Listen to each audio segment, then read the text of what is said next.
Boa tarde, pessoal. Mais uma aula de matemática. Nessa aula de hoje, nós vamos trabalhar o caderno de atividade, as páginas 10, 12, 13 e 15. Lembrando, né, pessoal, vocês podem utilizar o próprio computador, imprimir ou fazer as respostas no caderno. Quem está com o caderno de atividades físico, melhor ainda, né? Consegue responder e fica mais fácil. Nós aqui estamos lembrando um pouquinho sobre os números ordinais, que vocês já sabem. Aquele que indica ordem, que indica posição. Ele é diferente dos números naturais. Por quê? Porque ele tem aquela bolinha lá em cima que indica que ele é um número ordinal. E quando nós também vamos ler esse número, nós temos que ler ele de forma diferente. Então, número 1 é números naturais. Quando nós falamos primeiro, nós estamos falando de números ordinais. Em uma corrida com 30 carros, o carro vermelho chegou na 18ª posição. Observe. Então, olha só. O carro vermelho na imagem, ele é o primeiro que aparece para nós. Mas a informação que nos foi dada, não que ele é o primeiro, que ele chegou em qual posição mesmo? Olhem, leiam com atenção. Os carros passaram pela linha de chegada na ordem que eles aparecem na cena. Escreva qual é a posição de chegada de cada carro nessa corrida. Então, pessoal, a informação que nós temos é o número de chegada do carro vermelho. Agora, lembrando desse número de chegada, eu quero que vocês me digam a chegada dos outros carros, tá? Então, vamos lá. Escreva os números ordinais correspondentes em cada frase. Nelson conseguiu o 16º. Qual é o 16º? Este é o 31º. 27ª. Então, lembrando que agora ele quer ali o algarismo, né, dos números ordinais. Escreva em seu caderno uma frase em que apareça o número ordinal 17º. Então, pessoal, essa atividade pode se responder aqui, não necessidade de escrever no caderno, certo? Se você quiser escrever essa atividadezinha ali embaixo, não tem problema, certo? Eu acho melhor até porque a gente acaba ficando melhor do que colocar lá no nosso caderno de atividades de sala. A prof prefere que vocês já deixam aqui mesmo no caderno de atividades, certo? É muito melhor, fica mais fácil para estudar depois do que tirar desse caderno para colocar em outro, certo? Tem um espacinho ali embaixo que eu sei que vocês vão conseguir escrever. E aí, vocês devem utilizar o número ordinal 17º, certo? 17º por extenso nessa frase. Vamos falar então novamente do ábaco. O ábaco, vocês aprenderam nessa semana, né, com a professora Dani, sobre o ábaco. O ábaco, pessoal, ele é, na verdade, muito parecido com o material dourado. Não parecido o jeito dele, né, mas parecido na forma de organização de unidade, dezena, centena. Então, na unidade, vocês só podem colocar 9 pininhos. Quando nós vamos colocar 10 pininhos, a gente já não coloca mais na unidade. A gente tira tudo que tem na unidade e coloca um pininho na dezena, que é como se fosse a barrinha lá do material dourado. Já na dezena, a mesma coisa. Só o número máximo que cabe aí de pininhos no material dourado é 9 pininhos. Se eu colocar mais um pino que vai se transformar em 10, eu tenho que tirar todos os pinos que tem no ábaco na parte da dezena e colocar um lá na centena. Então, pessoal, é só uma análise, que nem tá ali, ó.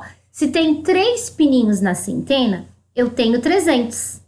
Se eu tenho 2 pininhos na dezena, eu tenho 20 unidades.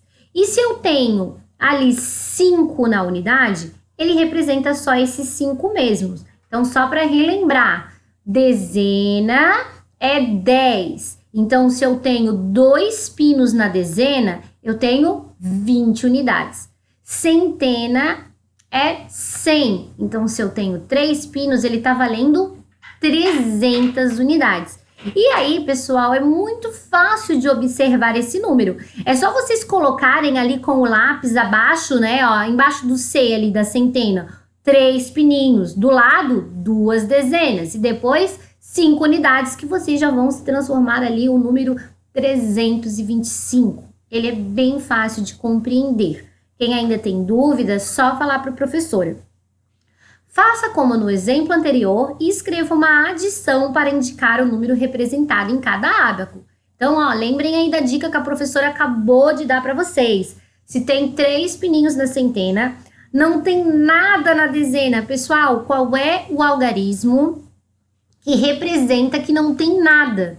Eu percebo que muitas crianças erram aqui. Por quê? Porque daí vai lá, coloca quanto tem na centena, esquece de colocar um número que representa não ter nada numa casa e vai lá e coloca o da unidade que tem. E aí o que acontece? O número fica só com 2 ordens e não pode. Esse número tem 3 ordens. E se não tem nada na casa da dezena, existe um algarismo, né, que me indica que essa casa está vazia. E nós não podemos esquecer desse número. Ali na B e na C, com bastante atenção. Agora, na 2, pessoal, ele inverte. Ele me dá o número em algarismo e pede para vocês representarem no ábaco. Também, 204. Esse 2, que é 200, ele vai em qual ordem? Da centena, da dezena ou da unidade? Olha ali depois ali, 0, gente. Olha o algarismo aí, representa que não tem nada. E 4, onde vai o 4 da unidade? Então, olhem os próximos e façam com bastante atenção, porque é um conteúdo bem fácil para aprender. Escreva o resultado de cada subtração. Então, tem dúvida? Armem essa conta, tá? Se tem dúvida, pode armar, não tem problema. Ela dá para fazer de cabeça, prof?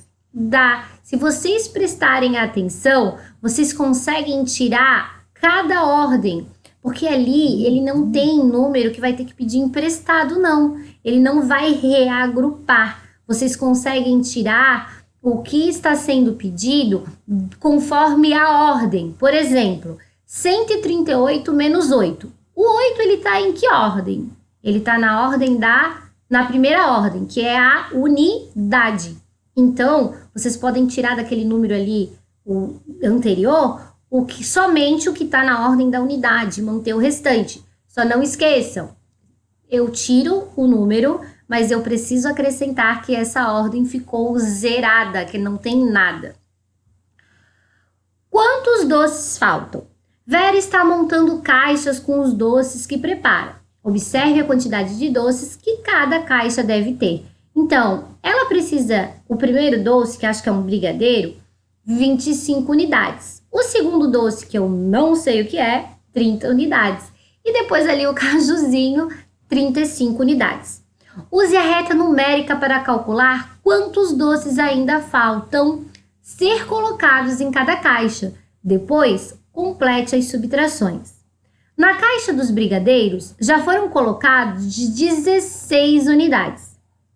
Bom, pessoal, olhem na reta numérica, lembrando, toda vez que nós vamos contar na reta numérica, não se conta o ponto de partida.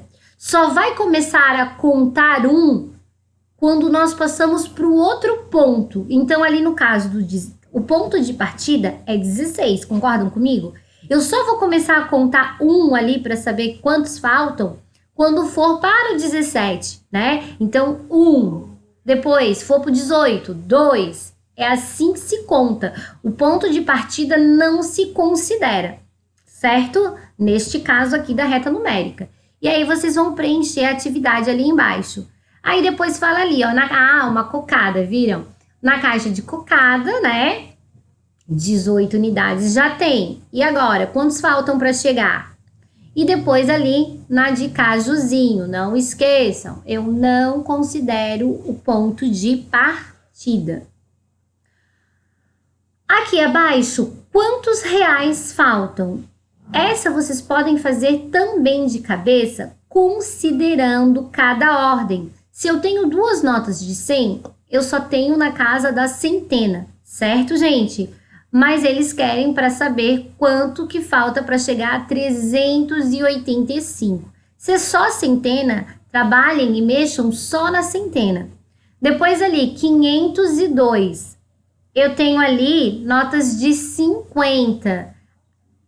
A cada 2 notas de 50, eu tenho uma centena, certo? E aí, pessoal, eu tenho mais ali uma nota de 50 que não chega, né, a uma centena. Então, vocês têm que pensar aqui comigo, bem certinho, quanto ainda faltam.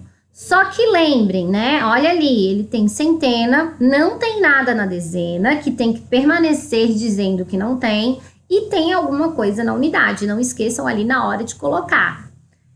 E o próximo também, né? Só tem aqui que eu posso ver o quê? Centenas. Lembrando que 50 mais 50 é 100. Bom, uma excelente atividade a todos. Qualquer dúvida, só para pedir para a professora. Um beijo!